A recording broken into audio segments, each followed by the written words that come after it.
Welcome to the Develop Yourself podcast, where we teach you everything you need to land your first job as a software developer by learning to develop yourself, your skills, your network, and more. I'm Brian, your host. I wrote a newsletter over the weekend called 8 Harsh Truths for New Software Developers. And one person, at least, really hated it. They wrote me an email back that was kind of mean. Now, the majority of people seem to have liked it. It got a pretty high open rate, and I had some positive responses back, which I really appreciate and enjoy. It's funny, though, as a human, you always remember the negative interactions. But let me double down on what I said in this article, because I think it's really important for you to know if you're a newer software developer. Things aren't all candy canes and roses, but it's not doom and gloom either. And I'm sick of it. I'm sick of pretending that things are as bad as people say they are. I've seen a lot of videos lately about people saying, I'm quitting software forever. People saying the market is just unbearable and there's like no hope for software engineers. I even saw a principal level software engineer from a really big company tell people something like, don't go to a boot camp, don't learn to code. And basically, if you're not already in the door, then don't even try. And I thought, what kind of backwards advice is this? Anyway, I consider myself an optimist, but I'm also a practical optimist. I don't think there's room for pessimism if you want to do something as big as career change or do really anything interesting with your life in general. That's my opinion, and from my own experience and what I've seen from people who I consider successful, they tend to be optimists. Pessimists are often right. Optimists are often successful. So anyway, here's the 8 harsh truths for new software developers that I want to share with you today in the hopes that it will help you along on your own journey and help you go into this game eyes wide open. So first thing is, the job market didn't die, right? It just changed dramatically. We're in a new era. The bootcamp to job pipeline has basically dried up. Certificates have never really been the golden ticket, but they're more noise than signal. AI basically tossed a grenade into the hiring funnel, and there are actually more software jobs open right now. You can go to trueup.io/job trend, and you can see that there's more jobs right now than there were 2 years ago by a significant amount. And conversely, it's harder than it used to be to get hired. It makes zero sense. It feels like the rules are completely different because they are. So here's some advice that I want to share with you that is probably too harsh for LinkedIn, or apparently for a few people that are subscribed to my newsletter, but I hope that you find helpful if you're a newer developer or maybe a not so new developer on the job market. So this first piece of advice, something I hope would be obvious right now. This whole vibe coding trend, which is beyond foolish, it's not a career and it's not a replacement for any actual skill. I am trying my damnedest to vibe code my way through my job, basically at the encouragement of leadership who really want us to use these AI tools. And I'm like trying my hardest to do it. I'm telling you, the reality is that they are nowhere near capable to do what a software engineer does. And I don't know what people are doing differently than me that are online claiming they're 10x more productive. I don't believe it. Google actually did a study on this. They found their engineers were 10% more productive, which sounds a lot more like my experience than what I read online. So either all those people are the best programmers in the world, or maybe people are writing stuff online for likes and attention. Go figure. Copying, pasting stuff from ChatGPT and just figuring it out later isn't a real world skill. You got to build less like a hacker and more like an engineer. You have to understand the tools, the stack, what happens after you click the deploy button and your code goes out there and lives in the wild and users use it, and you have error logs and you have third-party systems and you have all these services which you have to interact with. Vibe coders are out there running up their credits, exposing private information, and now they're even hiring back software developers. There's a few Reddit posts that have gone kind of viral about people that were dunking on software engineers saying, we don't need software engineers anymore. We'll just vibe code the whole dang thing. And then a month later, they're like, hey, I'm hiring because they ended up having something that was beyond the scope of their own knowledge. I get it. People want to believe the magic. I wanted to believe the magic. The magic is not there. The magic is a CEO trying to increase shareholder value or a big rug pull, in my opinion. So I give it another year or so before the term vibe coder kind of gets put in the same bucket as prompt engineer. Do you all remember when that was kind of a thing? And we see where that went. Harsh truth number 2. I know people are going to come for me on this one, and I'm open to debate on this for sure. But in my experience, no one cares about your certificate. If you got a Coursera badge, a LinkedIn learning thing, even a certificate from Parsity, which is the coding mentorship program I own, I don't think I would really show that off, right? Hiring managers in general aren't impressed by this kind of thing, and it can actually be a red flag counterintuitively because people might look at it and think, why do you have this random badge from some open source or big course out there that anybody online can do? What does this really tell me about you? And if you have a bunch of them but no job experience, it just creates this kind of distrust. Like, are you just like some sort of course collector? I know a lot of people are going to be very upset at me saying this. And here's the other thing. I don't think there's anything wrong with getting these certificates. I think they're actually really important to know the skills and to take courses and learn. I think that's important. I think showing them off or expecting that these will actually get you closer to a job is misguided at best. And there's only a few exceptions I can think of. If you're in some sort of role that requires Amazon Web Services or Google Cloud Provider, basically are you in DevOps or some sort of IT position, it can be necessary to actually just get the role. So that's one of the few exceptions I'll make.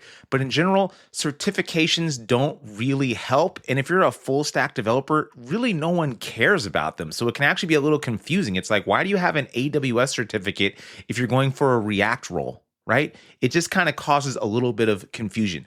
I think that you're better off just leaving them off. And if you're just chasing them, thinking that it's going to get you to a job, my strong advice to you is maybe just don't do that. Here's another one that I'm sure people are going to say, but my cousin got hired because of their portfolio. But my advice number 4 is if you must build a portfolio, if you must, please don't do it from scratch. Use Vercel's V0, use some other AI site builder, use ChatGPT, use Cursor, use whatever. In fact, over the weekend, I vibe coded an entire site. You can go to Parsity.ai and check out the new AI offering that Parsity is going to have or that I'm going to have through Parsity. And I built that whole site without really touching any code, right? I built a whole site, multi-page site, deployed it, barely touched a single line of code. I'm so impressed with myself, or should I say the AI. Made something way better than I could ever make. Made something so much better looking than anything I could ever dream of. Now, should that scare you, or should it scare me? I don't know. I do know that I don't like building fancy landing pages or beautiful looking sites. I mean, I take that back. I like building stuff that looks good. I just don't know how to design very well. And so AI tools are really great at doing this front end heavy stuff where it's a lot of design. It's not really any logic at all. I just needed something that looked good and had some words on it and some animations. It has zero logic, like none. The moment you start adding logic in there, and I mean like JavaScript that interacts with the page or does something beyond like clicking a button, that's when you need some actual software developers on the team. And that's when I have to stop vibe coding and start really coding. So vibe coding does have a place. And in my opinion, that place is doing super duper front end stuff. Back end, absolutely not. More than 20 files, absolutely not. More than 100 files, you better not do it, my friend. You're going to be in for a world of pain. Let's be honest though, if you're doing your portfolio and you're thinking it's going to be your ticket to the job, as a manager, when I was digging through a stack of resumes, I'm not going to click on every link. I'm just not. Following random links is also kind of a big no-no at most organizations, especially nowadays. And the other thing is you don't have time. When you have 99 resumes on your desk and you're trying to figure out who to put in the maybe pile, the no pile, and the yes pile, you're not going to look at every single portfolio. And half the time when I did and I put them into mobile view, they'd break. Or I'd open up the dev tools and I'd see a bunch of weird stuff in the console, or they'd ask me to put in a password. On to the next. So yeah, I have met more than a few developers who got hired because of their portfolio in like 2013. So, is it still happening? I'm sure somebody is still getting hired because of their portfolio, but honestly, it's just not the best use of your time. And it is certainly not going to be the thing that gets you the first job. Harsh truth number 5, full stack software developer is the new baseline. Full stack is the new front end. Front end only roles are basically fading away. Stack Overflow did this yearly survey, which I often quote, and it reported that only 10% of professional developers identify as front end. This kind of saddens me. This is ultimately what I wanted to be when I was learning how to code. I'm like, I want to be an HTML and CSS developer. I didn't want to touch JavaScript. I just wanted to do HTML and CSS. Yeah, you heard that right. Then I had to do C#, SQL, IBM DB2, AngularJS, and then React. So didn't get to go that direction one bit. But that's what I wanted to start off with. And I still have a lot of love for front end. I think front end developers get a lot of hate for no reason, or people kind of dismiss them like, oh, it's just front end, as if it's like much easier than any other type of coding out there. Front end is incredibly complicated nowadays, but it's becoming less prevalent, like by a lot. No one really wants a front-end only developer. So it's not that front-end developers just all went away or they all just magically became full stack, whatever that means. What full stack honestly means is, can you be deployed to the back end? Do you understand a little bit about back-end services? Can you do something like triage an issue that's happening in the cloud on AWS or GCP? Do you have enough knowledge to just be deployed to this area? You might not be an expert, but can you do it? For example, where I currently work, I've done a lot of web development stuff. I've also helped create the data pipelines. I've also helped with the deployment process, helped with the CI/CD pipeline, helped to organize all the different scripts that can be run on a machine in the cloud. These are all things that ultimately just boil down to code living somewhere that gets run or executed based on something happening, right? Can you do this? It's not that hard. In fact, if you want to get deeper into backend and you're a front-end only developer, it's really not as hard as you think. I have a whole show on it, but I'll also have in the show notes a link to a project. I think that hands-on learning is really the only way to learn in general. And so this project does not include like a bunch of videos or whatever. It's a GitHub repo where you fix some broken problems. It's totally free. It's all yours. There's nothing in it. You don't have to sign up or anything like that. Just take it. Hundreds of people have used this. I really love this project, and I think it's the only way that you can really learn by just getting your hands dirty. So don't be afraid of full stack or think that you have to know like DevOps and backend and security and network protocols. I mean, ultimately, that should be your goal in the future. But right now, if you can make a basic Node Express app, I think that's probably fine, and that'll help you out on the job market tremendously, much more so than just knowing something like React, which is not going to cut it nowadays. All right, this next harsh truth, this one people get the most pissed off to hear. I don't know why people get so mad when I say this. AI productivity is a lie, but you still have to play this game. Let me explain. There's this really sickening trend that I'm so tired of developers online saying, I'm 10 times more productive because of AI. Junior developers don't stand a chance. Companies read this, they want to believe it. Their shareholders are betting on it. What could possibly go wrong? Not like companies have ever done anything so short-sighted as betting everything on AI or overhiring developers during a worldwide pandemic and then firing them all. Not like they'd ever do something like that ever again, right? What could go wrong? Well, Google, like I had mentioned, actually found out that AI improved their developer productivity by 10%, not 10x, 10%, 10%. But why ruin the fun with facts and numbers, right? So what do you do? What do you do in this case? You have to become AI first, a term I really hate. What the hell does that even mean, right? But you have to play this game because companies are looking for these people. So what do you do on the shallow end? You use Cursor. You understand how to use Claude or whatever AI tool or editor in order to write code with AI assistance. You put this on your resume.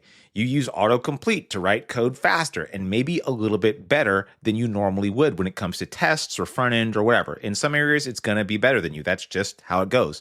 Experiment with different agents, different models and tools. Bring these up to your workplace. You can look a little bit like an expert because right now, no one knows what the hell they're doing. Managers are scrambling to hire so-called AI-enabled developers to appease their bosses who told the investors that they would become 100 times more productive by becoming AI native, whatever that means. Now, if you actually want to go deep into the deep end and learn some of the hard skills related to large language models, because when we talk about AI, what we're really talking about is large language models, right? We have the two conflated. So if you want to go into the deeper end, learn something like RAG, Retrieval Augmented Generation. I saw a really cool course on Scrimba on this that somebody at Parsity actually brought up to me. I'm like, wow, this is really cool. I'm also going to have a more in-depth program on this based on my actual experience doing this with TypeScript, not using Python. This will be a TypeScript-only course for developers who have some experience and want to learn RAG, vector databases, and agentic workflows in a practical way based on what I've actually done. You can check it out at parsity.ai. But if you want to go the route of becoming more fluent in large language models and what's happening under the hood, just read up on things like transformers, attention mechanisms, paged attention, embeddings. These are things that are going to give you a much deeper understanding and help you speak intelligently about it beyond just, I know how to prompt or tell AI to write code for me. That's a cool skill. It's just kind of becoming a baseline. So take it a little bit further, and you're going to be early to the party that is AI. Because right now, people are on the shallow end of this, and they're not really going further than how to prompt stuff or just integrate AI into their code to write code faster, which is cool, but it's just scratching the surface. Okay, the last two pieces of advice. This one, again, maybe a little bit harsh. Learning four languages doesn't make you look like a super developer. It makes you look unfocused. If you pick one stack and go deep, you're going to look a lot better than a person that has a laundry list of random languages on their resume. It honestly is a big red flag when someone says, I know Go, Python, Java, C#, and JavaScript and TypeScript and whatever. And they have like this laundry list of things because what they're hoping to do is basically have the applicant tracking system, like just pick up the fact that, oh, I'm looking for this combination of skills and this person has that combination of skills. So they're trying to like stuff as many keywords as they possibly can. The problem is when you look at that resume and you're thinking there's zero way this person knows this stuff. So it's like a big red flag. And then if they say, oh, I know Python, great. Our test is in Python. Our coding challenge is in Python. And then they get to the coding challenge like, oh, well, I actually just know JavaScript. Well, why'd you write Python on your resume? I'm guilty of this too myself, by the way. I've done this. It doesn't work out. You'll end up being in the running for jobs which you have no business being in the running for in the first place. I remember at one point I was getting all these Ruby jobs because I put Ruby on my resume because I used it for like 9 months one time. I forgot it all. And then people are like, great, do you want to come to our Ruby shop and do our coding challenge in Ruby? I'm like, absolutely not. So I just took it off my resume. And this is after 3 or 4 years into my career. If you have more than 3 languages and you haven't had a job yet, that becomes a bit of a red flag to recruiters and especially to hiring managers, and even more so to anybody that's remotely technical because they just know that's not true. And while I'm at it, you know those little bars that you have on your resumes? Remember when those were a thing? I don't know if people are still doing this, but if you write 65% or whatever next to some language or technology that you say you know, that does nothing but confuse people, and it's a big red flag to most recruiters who are like, I don't know what that means. If you're only 50% good at TypeScript, well, that would be an F, and I wouldn't hire you. So never put the percentage or say I'm strong or mediocre or whatever in the language. Just put the languages you know and let the coding challenges determine your proficiency in those things. I don't really want to let somebody who's not technical know what I would rate myself, because I might rate myself a 7 in JavaScript or maybe an 8 or something, and they might say, oh, only an 8. And I'm like, well, JavaScript is huge and it's ever evolving, so I'm never going to, it can never be 10. But to them, they might say, well, why not 10? You've been doing it for 10 years. What the hell? And so I'd rather just avoid that conversation by not having something like a weird percentage on my resume or on my portfolio. Anyway, a bit of a tangent, but please just remove those things. I'm telling you, thank me later. All right, let's end on a bit of a positive note. The last one, you're never going to feel ready. This is what I think a lot of newer developers need to realize. There's no magical, I'm ready now moment. If you wait until you're ready to apply, you've waited way too long. By the way, if you meet 50% of the requirements for a job, you need to apply. You must apply. I am forcing you to apply. If you meet 100% of the requirements, you are overqualified and you probably shouldn't apply for that role. I understand if you do, just realize you're likely overqualified. Don't down-level yourself. Stop only applying to junior roles. Stop thinking that junior or mid-level or senior mean anything besides a random title at most companies. They mean something, obviously. Like, you can't just be a junior that doesn't know anything and call yourself a senior. But the title senior at some places means literally somebody that's been there for a year or more. And at other places, it means like a super duper senior staff level engineer that knows the ins and outs of all these like archaic languages and systems and can be deployed and do all this stuff on their own. Anyway, the titles cease to mean much. So don't let them dictate how you apply. They mean a lot of different things at different organizations. Again, let the interview dictate your ability to do the job and stop filtering yourself out before anybody else does. I see this happen too often, or people that even get to the interview and they start downplaying themselves and saying, well, I'm just a junior. Oh, well, I'm just learning how to code, you know? And I get it, because they want to try to save themselves or lower the expectations. Don't do that. Come in strong. Let the person who's in charge of judging you, in quotes, judge you. And then take it with a grain of salt. You don't know who this person is. You don't know what they're up to. You don't know what their qualifications are or certifications. So take it with a grain of salt. See if you find some sort of signal in the noise. Sometimes you just get a bad interviewer or a bad interview or just have a bad day. Don't take it to the extreme and think, oh, that one bad interview is now I got to study this particular problem for the next 6 months. I see a lot of people do that. I don't want you to be one of them. So don't do that. Remember this, hiring is broken, but your network is not. So yeah, mass applying still works. We've seen people at Parsity mass apply and get hired. Most people, though, at Parsity who have landed jobs are doing this. They're using their real network, their former chefs, their former teachers, their former EMTs. The way they found their jobs is through reaching out to different colleagues, classmates, friends of friends, local businesses, random things that you wouldn't think would net you a job. But we've had 2 people just in the last few months, and 2 of them have been on the show recently, that did this. And this is a trend we've seen at Parsity for years now. People looking through their Rolodex of friends, family, network. And these aren't people that come from a software background at all. In fact, most of the people at Parsity don't even live near a tech hub. And they're finding jobs through their network. And it's usually not their friend or their mom or dad or cousin or uncle. It's usually a friend of a friend of a friend.